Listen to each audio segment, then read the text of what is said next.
72 घंटे बीत जाने के बाद खेतको की गलियों में एक चर्चा शुरू हो गई है कि झारखंड के मुस्लिम समाज के बड़े नेता आदरणीय इरफान अंसारी साहब कहां हैं? आदरणीय मंत्री जी कहां हैं? बड़े बड़े नेता, चाहे वो आलमगीर साहब हो, चाहे इरफान साहब हो, कोई एक शब्द बोलने को इस पर तैयार नहीं है। लोग मणिपुर की घटना की चर्चा कर रहे हैं, लेकिन झारखंड में कल मुस्लिम समाज के बीच इतनी बड़ी हादसा हो गई, यहाँ पर बोलने वाला कोई नहीं है। 70 घंटे के अंधकार के बाद जब प्रकाश पहुंचता है तो प्रकाश ही प्रकाश हो जाता है। जी हाँ, यह कोई लालटेन का प्रकाश नहीं है, यह भारतीय जनता पार्टी का डॉक्टर प्रकाश है जो खेत को पहुंचता है और उसके बाद जब अपनी दहाड़ मारता है और पूछता है कि झारखंड के कांग्रेस के बड़े नेता और मुस्लिम समाज के नेता इरफान अंसारी और मंत्री जी कहां हैं आप? शब्द मुख्यमंत्री जी नहीं बोल पा रहे हैं। क्या 2-2 लाख रुपया आप मुआवजा देकर क्या दिखाना चाहते हैं? कोई भीख मांगने आपसे आया है क्या? आप रखिए 2-2 लाख रुपया। डॉक्टर प्रकाश सिंह अपने वेतन से 2-2 लाख रुपया देगा। अगर मुआवजा देना है तो 20-20 लाख रुपया मुआवजा दीजिए और बिजली विभाग की ओर से एक आश्रित परिवार को एक नौकरी दीजिए। और नहीं तो मैं गारंटी लेता हूँ कि खेत को गाँव के लोग एक भी आपको चुनाव में वोट नहीं करने जाएंगे। मजाक बना के रख दिया है आप लोगों ने झारखंड को, मजाक बना के रख दिया है मुस्लिम समाज को, समाज को जात और पात में विभक्त करके आप वोट की राजनीति करना चाहते हैं। कहाँ है हेमंत सोरेन जी? मैं मुख्यमंत्री जी से पूछना चाहता हूँ, मैं यहाँ के विधायक अनूप जी से पूछना चाहता हूँ कि कितना पैसा उनको मिला? 2 लाख रुपए में क्या उनका पूरा जीवन चल जाएगा क्या? इससे तो अच्छा मैं देखा कि प्रकाश सिंह भाई ने मृत परिवार के बच्चों को पढ़ाने की बात कही है। हमारे अंदर तो खून है, कौन उठता है। मैं खेतों के लोगों से आह्वान करता हूँ क्या आपने जो पानी को सींच कर शरीर में रखा है, खून को दौड़ाइए और खून को खोलाइए। आप जिस भी दल में हैं अपने बड़े बड़े नेताओं को बोलिए कि यहाँ उचित न्याय मिलना चाहिए। जब कांग्रेस के बड़े नेता खामोश हो गए, झारखंड मुक्ति मोर्चा के बड़े नेता खामोश हो गए, तो खेतको के लोगों की आस भी खामोश हो गई। लेकिन उन्हें मालूम नहीं था कि जिस पार्टी पे उन्हें आस नहीं था उस पार्टी का कोई नेता खेत को पहुंचेगा और एक ऐसी दहाड़ मारेगा जिसकी दहाड़ मारने के बाद पूरे झारखंड में उस नेता की चर्चा होनी शुरू हो जाएगी। क्या करेगा भाई? वोट बैंक की राजनीति करते हैं। कितने मंत्री आए यहाँ, कितने नेतागण आए? देश की सबसे बड़ी घटना कल घटी है। बंगाल की बात करते हैं, मणिपुर की बात करते हैं, हमारा झारखंड का बेटा मारा जा रहा है। 32 की खतियान की बात करते हो, ये खतियानी लोग नहीं है तो कौन लोग हैं? मैं पूछना चाहता हूं मुख्यमंत्री जी से कि कब तक आप 20 लाख रुपए मुआवजा दीजिएगा? दीजिएगा कि नहीं दीजिएगा, ये बताइए हमें। जमीन विवाद में आदिवासी सुरेश मुर्मू की हत्या हुई, 8 लाख आपने मुआवजा दिया। फैक्ट्री में 15 लाख का मुआवजा मिल रहा है और आपके लापरवाही के कारण हमारे बेटे का 4 बेटे का लाश पड़ा हुआ था, आपने 2 लाख रुपया मुआवजा देकर हंसी का पात्र बनाया है। ये बहुत गलत बात है, इसकी जितनी निंदा की जाए वो कम है।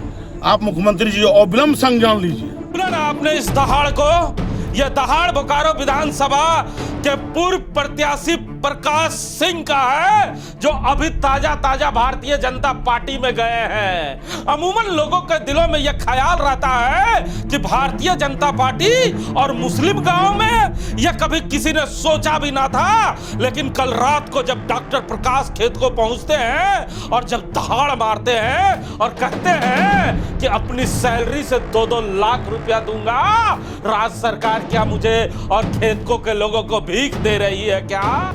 2-2 लाख रुपया आप मुआवजा देकर क्या दिखाना चाहते हैं? कोई भीख मांगने आपसे आया है क्या? आप रखिए 2-2 लाख रुपया।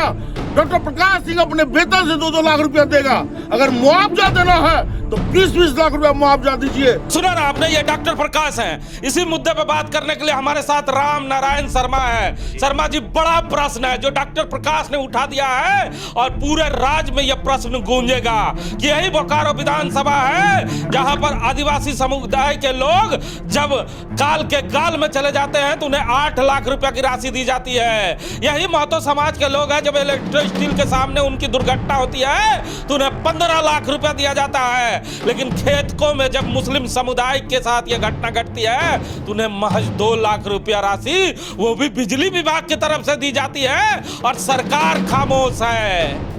नहीं हिमांशु जी, बिल्कुल घटना बेहद ही दुर्भाग्यपूर्ण और दर्दनाक जरूर है, लेकिन अब आप देख लीजिए कि जिस मुस्लिम समाज को लेकर जिस राजनीति के लोग राजनीति करते हैं और राजनीति करने की बात करते हैं, उनको जो चैलेंज मिला है कल अचानक से खेतको में, उस चैलेंज के बाद ये प्रश्न उठना लाजमी है कि आखिर सरकार एक अपने ही विभाग की तरफ से 2 लाख रुपए की एक खाना पूर्ति जैसा काम करके खामोश हो गई है, लेकिन क्या सचमुच किसी की जान की कीमत सिर्फ 2 लाख रुपए हो सकती है? और वो भी जब आप जानते हैं कि हमेशा शांति समिति की बैठक करते हैं आप किसी भी बड़े कार्यक्रम करने के लिए, और शांति समिति की बैठक के बाद सारे अधिकारियों को हिदायत दी जाती कि किस समय कहाँ जुलूस निकलेगा, क्या समय होगा, क्या टाइम पीरियड होगा, और उस दौरान अगर इस तरह की बड़ी घटना घट जाती है और उसके बाद इतनी संवेदनहीनता अगर कोई सरकार दिखाए तो प्रश्न तो उठेगा ही। और डॉक्टर प्रकाश ने जो प्रश्न उठाया है वो पूरे प्रदेश के साथ साथ पूरे देश के लिए लाजमी है, उन अल्पसंख्यक समुदायों के लिए जो कहते हैं कि भारतीय जनता पार्टी सिर्फ दूसरे समुदाय की बात करती है। यहाँ एक और सवाल हो रहा है कि आपदा प्रबंधन जो एक विभाग है, वहाँ कहा जाता है कि जब भी ऐसी कोई घटना घटती है तो वहाँ पे 4 लाख रुपया की राशि किसी समय भी सरकार किसी व्यक्ति को दे सकती है अगर ऐसी कोई घटना घटती है, जो कांग्रेस के ही नेता दबी जुबान में मुझे बता रहे हैं। ऐसा कोई व्यवधान है? नहीं, आपदा प्रबंधन एक विभाग जरूर है और वो राशि तय नहीं करती है, लेकिन सरकार, केंद्र सरकार और राज्य सरकार की तरफ से कहा जाता है कि आप एक राशि दे सकते हैं उसको। अब इसमें से कितनी राशि आपकी तरफ से निर्गत होगी ये आपके स्वविवेक पर है, लेकिन जो घटना है उस घटना को देखने के बाद सचमुच ये जो रकम दी गई है ये बिल्कुल न्यायोचित नहीं है खेतको की जनमानस। चंद दिन पहले ही आपको याद होगा कि झारखंड मुक्ति मोर्चा के एक नेता थे, जमीन विवाद में उनकी हत्या कर दी गई थी। पूरा झारखंड मुक्ति मोर्चा परिवार कूद पड़ा था और उन्होंने 8 लाख रुपए की, लगभग 8 लाख रुपए की राशि उन्हें दी गई थी और कुछ नौकरियां की भी चर्चा की गई थी। लेकिन इस मुद्दे पर झारखंड मुक्ति मोर्चा के मंत्री आते हैं, पीछे पीछे कई बड़े नेता भी आते हैं, फोटो खिंचवाते हैं और निकल जाते हैं, लेकिन अब उनके जुबान से कोई बातें नहीं निकल रही है।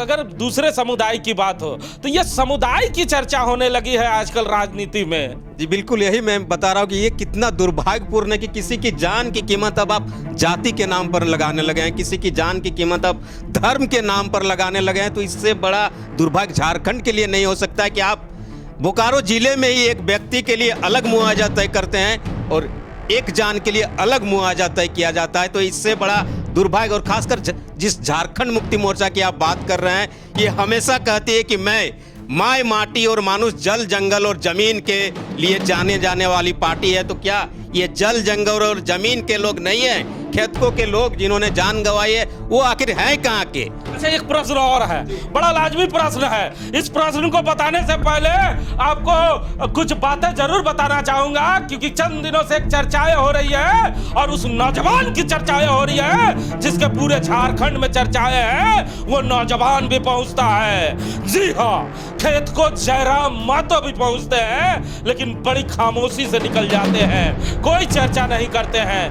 कोई सोशल मीडिया पे मांगे नहीं रखते हैं। जयराम महतो भी खामोश हो गए। आखिर जयराम महतो ने क्यों नहीं बड़ी मांगे की? जी बिल्कुल, ये लोगों के जहन में आज अभी बहुत ताज़ा है कि आखिर जयराम वहाँ पहुँच गए और पहुँचने के बाद इतने शराफत से, इतनी शांति से वो लड़का वहाँ से निकल जाता है। जबकि उनका कैरेक्टर को अगर देखा जाए, पूरे बोकारो जिले के आसपास के जितने भी घटना स्थल पर वो गए हैं उसके बाद उनकी एक बड़ी मांग होती है और उनकी मांग पर लगभग अमल होता है। ये सब लोग जानते हैं, लेकिन खेतको वो गए और खामोशी से निकल गए। तो मुझे लगता है कि पता नहीं इसके पीछे जयराम महतो की क्या रणनीति है, ये अभी खुलासा नहीं कर पाए या भविष्य में खुलासा करेंगे ये नहीं, लेकिन वर्तमान में उनको जरूर इस मसले पर खुलकर बोलना चाहिए था। अच्छा, एक लास्ट में प्रश्न एक और अंत में पूछना चाहूंगा शर्मा जी। अमूमन देखा जाता है कि भारतीय जनता पार्टी और मुस्लिम समाज इसमें बड़ी दूरियां होती है। भारतीय जनता पार्टी अल्पसंख्यक मोर्चा का गठन जरूर करती है, लेकिन अल्पसंख्यकों को कभी सीने से नहीं लगाया। लेकिन इस मौके पे अल्पसंख्यक के गांव में पहुंचकर ये बड़ी दहाड़ डॉक्टर प्रकाश का क्या रंग लाएगा, क्योंकि बेरमो में एक और प्रकाश है, वो भी लगातार इसमें संपर्क में है। जी बिल्कुल, भारतीय जनता पार्टी के बारे में यही कहा जाता है कि अल्पसंख्यक, खासकर जो मुस्लिम समाज के लोग हैं, उससे जरूर इनकी कमेटियां गठित हो जाती है, लेकिन उनसे दूरियां बनी हुई रहती है। लेकिन आपको हमें याद होगा रामगढ़ का उपचुनाव, जहां पर मुस्लिम समाज के लोगों ने आपके और हमारे बीच कहा था कि भारतीय जनता पार्टी की जो केंद्र की सरकार है, जो चीज़ें हिंदू समाज के लोगों को दे रही है वो मुस्लिम समाज को भी दे रही है। सिर्फ भारतीय जनता पार्टी अगर कुछ नेताओं को हमारे आगे कर दे, मुस्लिम समाज के लोगों को अगर आगे कर दे, तो मुसलमान किसी दल की बपोती नहीं रहेगा, भाजपा में भी जा सकता है। और मुझे लगता है कि पहली बार डॉक्टर प्रकाश ने बाबूलाल मरांडी को आगे लाकर एक जो नई तरीके की शुरुआत की है राजनीति की, आने वाले समय में झारखंड में इसका एक बदलाव दिखेगा हिमांशु जी, की जो मुस्लिम समाज के लोग हैं वो अब बाबूलाल के साथ, भारतीय जनता पार्टी के साथ अवश्य जुड़ते हुए नजर आएंगे इस घटना के बाद। सुना ना, ये आपने, ये राम नारायण शर्मा है जिन्होंने राजनीति में एक बड़ा संकेत दे दिया है कि भारतीय जनता पार्टी के जो नेता हैं डॉक्टर प्रकाश, जिन्होंने एक प्रयास जरूर किया है, और इस प्रयास के बाद भारतीय जनता पार्टी को क्या लाभ मिलने जा रहा है ये तो आने वाले चुनाव में ही पता चलेगा। लेकिन हम आपको इस बयान पे छोड़े जाते हैं। जो कांग्रेसी इस बयान को सुन रहे हैं वो सुन ले, वो ग्रामीण व्यक्ति है जो बड़े दिल से कह रहा है कि कांग्रेस पार्टी और कांग्रेस पार्टी के बड़े नेताओं को आने वाले समय में, आने वाले चुनाव में गंभीर परिणाम भुगतने पड़ सकते हैं। इस घटना जो मिली जानकारी के अनुसार जो 2-2 लाख मृतक परिवार को मिला, इस पर आपका क्या कहना है? कहाँ तक ये सही है? निश्चित रूप से ये बहुत ही खराब रहा, क्योंकि आज के डेट में बड़े अधिकारी जो हैं बर्थडे में 2 लाख रुपया खर्च कर देते हैं। जिसका जो किसी का बेटा गया, किसी का बाप गया, उसके बच्चे लोग का भरण पोषण कैसे होगा? राज्य के मुखिया का क्या नाम, गाँव का सरकार है? देखिए, इस बार जो है हमारे जो विधायक हैं अनूप सिंह जी, और इस राज्य का जो हेमंत सोरेन जो मंत्री हैं, उन्होंने जो ये मुआवजा देने का काम किया है, ये एकदम निंदनीय मुआवजा है। 2 लाख में कुछ होता नहीं है। क्या होगा 2 लाख रुपया में? आजकल खर्च जो इतना महंगाई बढ़ गया है। मैं आपके चैनल के माध्यम से हेमंत सोरेन और यहाँ के जो विधायक हैं उनसे मैं अपील करना चाहता हूँ कि कम से कम 20 लाख रुपया एक नौकरी मिलना चाहिए, नहीं तो हम लोग सड़क से लेकर सदन तक विरोध करेंगे, और ज़रूरत पड़ेगा तो आने वाला चुनाव में हम लोग किसी को वोट नहीं करेंगे, किसी भी दल का नेता हो।